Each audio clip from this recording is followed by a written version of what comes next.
In today's video, I'm going to teach you how to assign an issue to multiple users.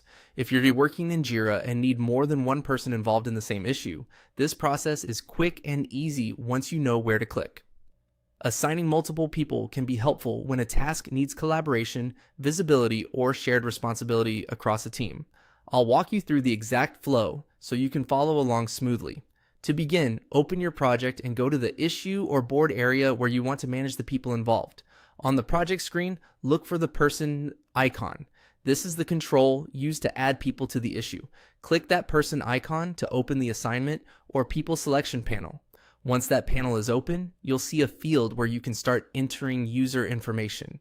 In the next step, type the email address of the person you want to add. As you type, Jira may show matching users or suggestions. If that happens, simply choose the correct person from the list. Make sure you select the right user so the issue is shared with the intended team member. After adding the first person, you can continue adding more users in the same area. Just keep entering each person one at a time. This is useful when several teammates need to be attached to the same issue.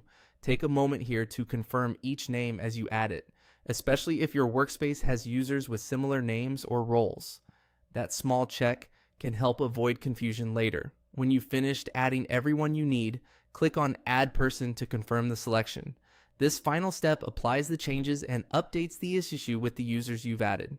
Once that's done, the issue will reflect the added people, making collaboration easier and more visible for the team. A good tip here is to review the list before confirming, just to make sure no one is missing and no incorrect user was added by mistake. That helps keep issue ownership clear and avoids unnecessary follow-up edits. And that's all there is to it. You click the person icon on the project, type in the user's email, keep adding additional people as needed, and then click Add Person to finish. It's a simple workflow, but it can make a big difference when multiple users need to stay connected to the same task. Thanks for watching, and I'll see you in the next video.